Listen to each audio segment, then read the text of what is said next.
So today we are filming a disco ball tutorial. Whether you're familiar with me and my work or not at all, there's a chance you've seen one of these disco balls floating around the internet. So welcome here. I'm so glad you're here, and I hope you have a fun time learning how to paint these. I came up with the idea a little over 2 years ago. I was in the backyard with my, at the time, 3-year-old, and we were dancing. We always do 70s Saturday, and so of course we were listening to disco. And I had these round canvases, these 20-inch round canvases that I had got from Jerry's Artorama, and I in a moment kind of thought about, what if I painted a disco ball on it? How cool would that look? It was a little bit tricky to figure out. It took a few years to really get down the rhythm and get my style kind of perfected. But I'm always so flattered when you guys ask to paint them, or when you guys take on your own version of these disco balls. So I thought I'd come on here, share my tips, my experiences, and hopefully you learn a few things. The other cool thing about the disco ball is that I love that they're shiny and they reflect light back, and kind of an interesting element to the whole disco ball discourse is that I see a lot of people painting them, and I just think it's so cool that they're reflected back, which is just so fun. Anyways, so thanks for being here. I'm just gonna hop right into it. All right, so here is the 20-inch round canvas. I got this from Jerry's Artorama. It's actual stretch canvas over a particle board type thing. You can paint on anything that you would normally paint on. So if you're getting a round piece of wood, just make sure the edges aren't going to give you a splinter. If you want to gesso and prime it, that's a good idea. I always prime with like a green or a pink or an orange or some fun color, because the whole process of doing a disco ball, at least the way I do it, is it's very layered and there's lots of steps, and you don't have to worry about perfectly covering the surface. So when you prime it with a color other than just white, a lot of times it peeks through, which is really fun. And then the other thing, my little disclaimer about the disco balls, is don't be intimidated by them. They look, I feel like they're a little bit deceiving. They look really easy at first because you're like, oh, it's just squares, right? And then the next thing you notice is, whenever you're looking at your reference photo of a disco ball, is that you're like, oh, it's actually a bunch of tiny little mirrors. That's really hard. So the process, whenever I was figuring out how to paint them, is my style is very like brushy and impressionistic, and I'm not super tethered to realism. And so I just chose to make the creative leap and not try to render each individual mirror. Instead, sort of round up to the nearest color and then exaggerate it. The thing you will have to look for in your reference photo is be really key to make sure you don't make it a lot darker or lighter than your reference photo. But as far as your color, you can really choose whatever you want. So if you're asking, well, how do I get started? Do I use a picture of another disco ball? I will say, try to get a reference photo that's a photo. If you're just doing this for yourself, you can find disco ball pictures online and use those. But if you are going to resell these, I highly suggest taking your own reference photo. That's kind of like the protocol within the art world. You don't want to paint someone else's pre-existing painting or their design. It's kind of a no-no, especially if you're going to sell them. So go out and find a disco ball. That's exactly what I did. I went to Juiceland here in Austin. They almost all have a disco ball in them, and it was a good excuse to go get, you know, an $8 smoothie. But I would go and I would take pictures of their disco ball from all different angles, and I had a bunch of reference photos. In fact, I will include some of my reference photos down below. You are free to use those, especially, and pretty much just if you're painting these for yourselves. Otherwise, go take photos of your own disco balls and really embrace all the different colors. And yeah, I hope this is helpful. So here's my canvas. I'm just gonna pop this on my easel. All right, so now we have our canvas set up. I have mine on my easel right here. You can partially see it. And the next thing I do after I've primed my surface, my canvas, is I find my reference photo.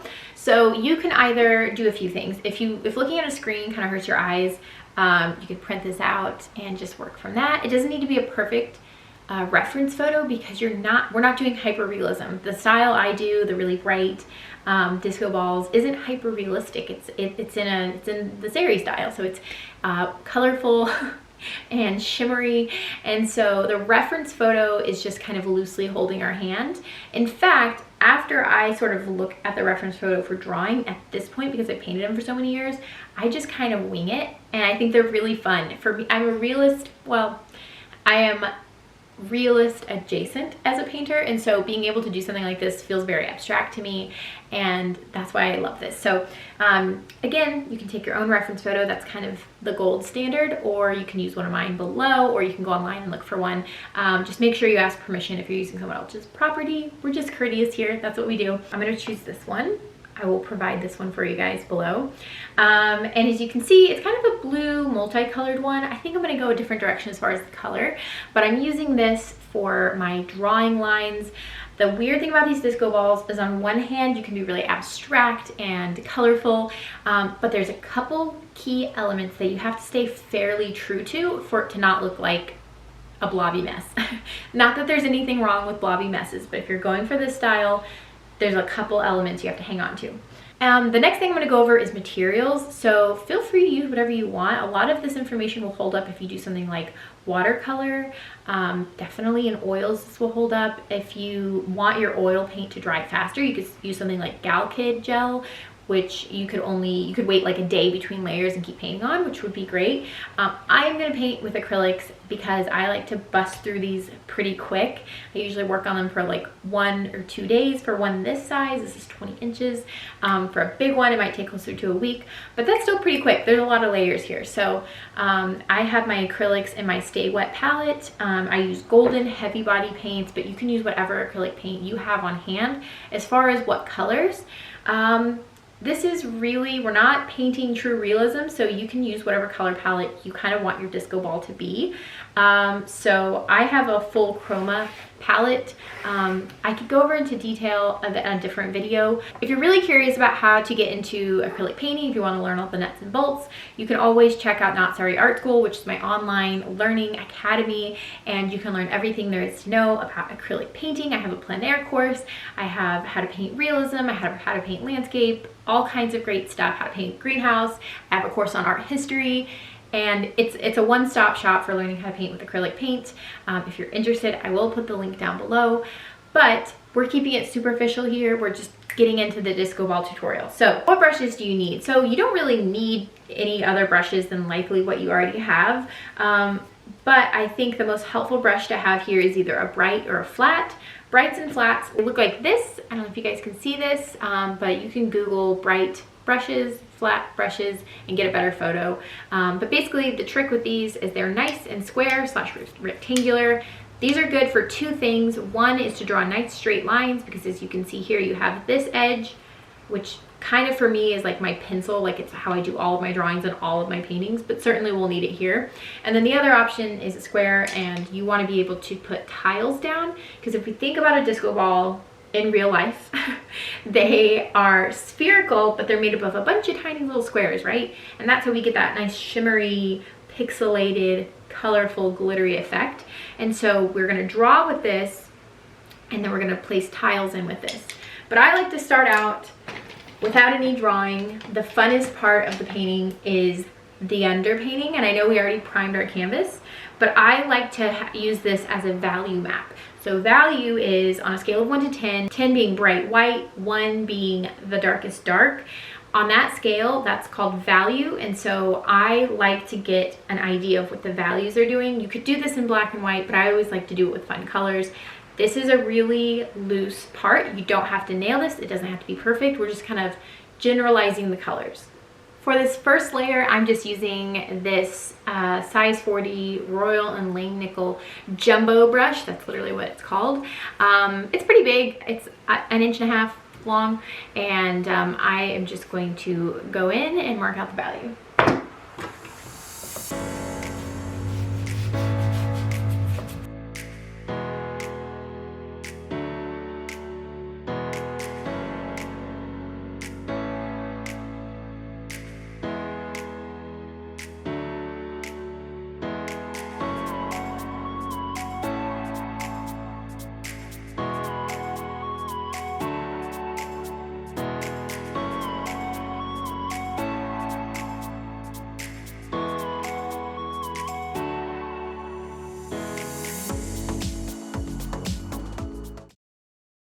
So I finally marked in my first layer. It was really quick, it's really brushy, it's nothing serious. We're gonna paint over most of it. So just remember, you're not committed to this. I always like to think of painting as, instead of it being like perfect and you're trying to make something look realistic right out of the gate, it's a process, right? Take a deep breath, relax your shoulders. I like to think of it more that I'm building up information for future Sari. So I'm just giving myself a little bit more in the right direction. And so now I know loosely what my values are going to be. So the spherical form I'm looking at, the edges are a little bit darker, which kind of makes sense because it's compressed. So it's going to be darker on the edges, lighter in the center. I sort of have that down. I have a little suggestion that there's a warm patch kind of on the bottom left. The top right is a little bit cooler. It's not perfect. It certainly does not look like a disco ball yet, but it kind of looks like a planet. It's got like a little bit of form to it. That's all I need, right? So now I'm gonna go in and do what I would think is arguably one of the harder parts, especially if you're not a great draftsman, you're not great at drawing. So this part might take a little while, especially the first time you've ever done this. But that's okay, we can layer a million times. I remember when I was first figuring out this style and really trying to solve these problems years ago when I started painting these, I had to go over the first step several times, getting the lines right, you know, realizing how they compress on the sides. You know, you're learning. You won't nail it the first time unless you're like a really good draftsman, and that's totally fine. If you mess up, if the lines cross and look kind of goofy, you can always go back later and draw over it. And in fact, that layering is going to make it look more like it has more depth and more, there's more dimension to it. Even the weird thing is it almost looks more realistic the more mistakes you make. So just lean into it. If this takes you 2 months to get right, that's fine. Don't worry about it. There's no timer. When you publish a painting, when you put it on a wall, there's no little plaque next to it that says, oh, by the way, it took 6 months to do this. No one cares. Take your time, enjoy your process, but this is what I do. So I have my reference photo. It's up on the screen, / you can download it from the link below. And I'm going to take yellow because I love yellow. It's not, the grout lines in real life aren't yellow, but they are light. So that's something to remember. If your tiles are all really dark, your grout lines might be generally pretty light. It's going to be different depending on where it is on the disco ball. For this step, we're not at the end of the painting, so it's totally fine if it's not representational. I'm picking yellow because I like it, because there's a lot of colors on here already. I think that would complement yellow really well. But I'm going to start at, I always think of it like the belly button. I don't know why. But the part where all the tiles meet sort of at the bottom. You may have that on your disco ball, your reference photo, you may not, but I'm going to start there because that tends to be the trickiest place. If I start with the lines going across, sometimes I don't take into consideration the belly button, and I won't leave enough space for it. So I start there because it's hard, and then I work out. It's a little bit easier to work in that direction, but there's no rights or wrongs here. Remember, we're just doing whatever feels good.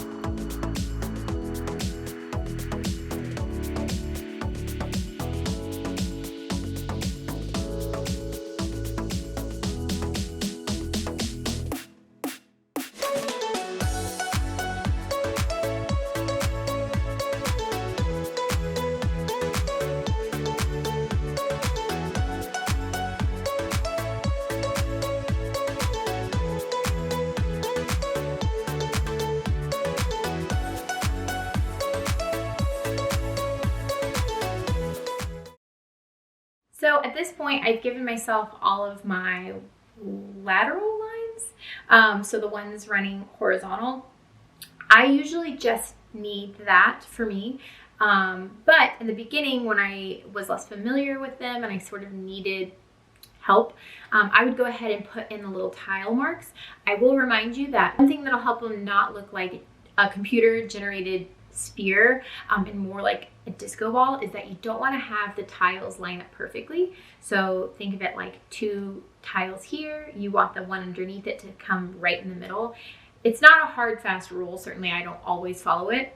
But if you sort of try to stagger them, it'll look a little bit more realistic. That's just a tip. I've done these so many times. I'm not to where I can do them in my sleep yet.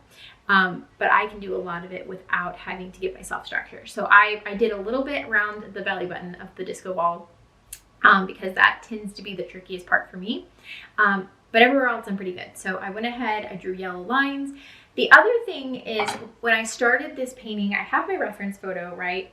And I know that I'm not going to be completely accurate to it in terms of color, but I didn't really know which direction I was going to go. So I just sort of used colors similar. But the cool thing about painting with disco balls or anything really is that a lot of times the painting will take you where you want to go. So you don't have to have it perfectly planned before you start. Sometimes if you just jump in knowing that you can cover up mistakes, it's not a big deal. The painting will take you where it needs to go, and this painting is telling me I need to be this green, aqua, and pink disco ball, and so I'm just gonna lean in and go with it. I'm really excited. So the next step is I go ahead and I start to pick out brushes that are going to be similar to the tile size. So when you're drawing on your lines, you're sort of already locking yourself in relatively to a tile size, right? You have really wide space lines. Your tiles are going to have to be big if you're wanting those tiles to be squares. If you do them really close together, they're going to be very tiny if you want them to be squares, right? Okay, so for me, I'm going to take my brushes. Again, I use brights and flats mostly. I'm going to hold it up to my canvas and see if I can make it look like a square. I'm just going to hold it up and pretend.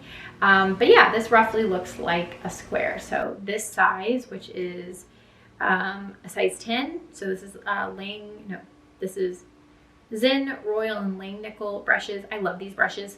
The downside is that the stem sort of falls apart really quickly, but the actual brush head itself, fabulous, doesn't shed, holds up, and it's super cheap. But I'm just going to use this and start putting in my tiles.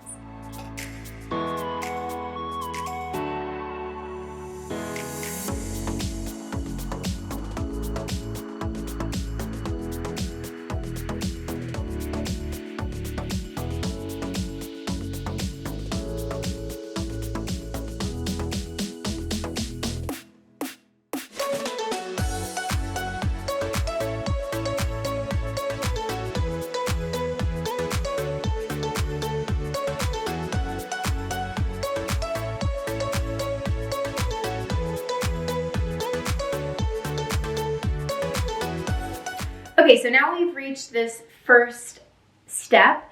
As you can see, like in the viewfinder, it actually looks okay, which is exciting. But it's, and if you get to a point like this and you're like, this is good for me, that's totally fine.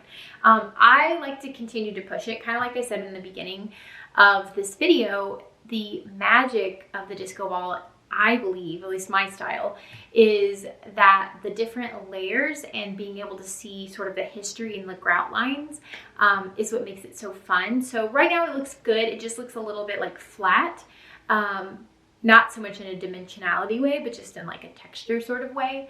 And while we're not going to have big, thick impasto like, structure to it, it's not going to be like gunky and thick and piled on. There is going to be a little bit more subtle texture built in here. So generally what I do at this point is, now that I'm happy with this, and by the way, this might take you 2 or 3 passes to get to this level. That's fine.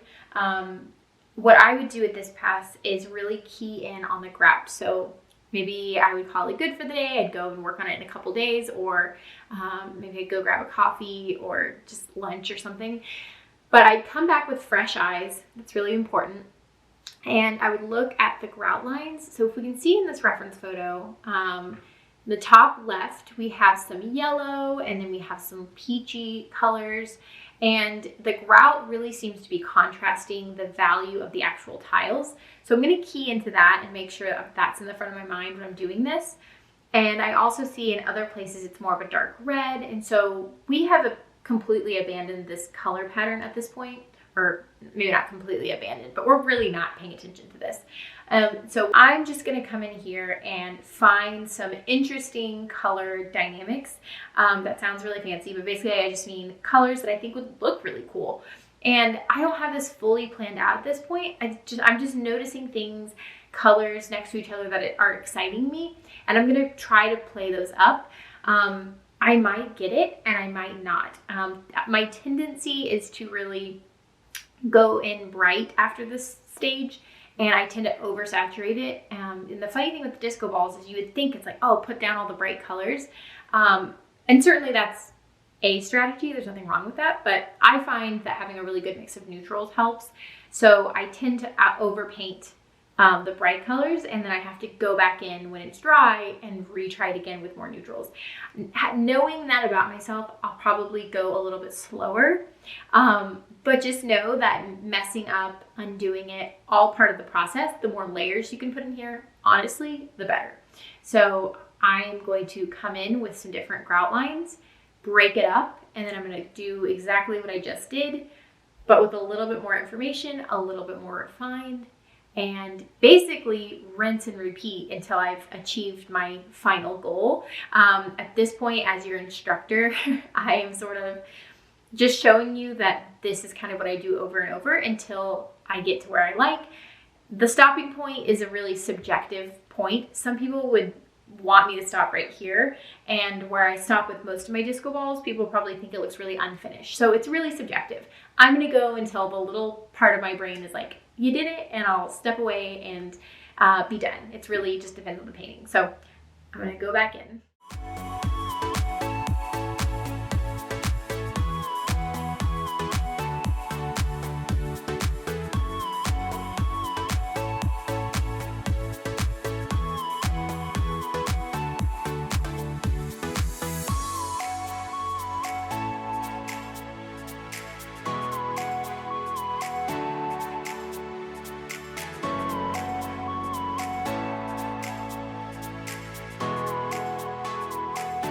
Okay, so now we have the grout lines on here, and it kind of looks like we took steps backwards, and that's okay. I think in general, it's a good thing for a painter to sort of be at peace with working forwards, which just means closer to what you hope the ideal finished product looks like, and backwards, which just means getting away from what you want the finished product to look like.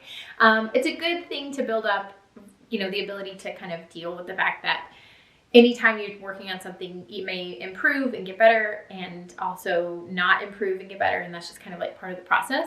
But I believe that the next time I go in here and start to put in more tiles, not only do I have a little bit more structure with the grout line, I can see the squares a little bit better, but it adds just a little bit more of that texture and that layering that we want so that the finished product looks nice and interesting. So I'm going to go back in, put in the tiles. I probably am going to use, let's see, I used a 10 before. I'm probably going to use maybe a 10 for the middle ones, and then something like an 8 or a 6 for the smaller tiles, and just kind of continue to work.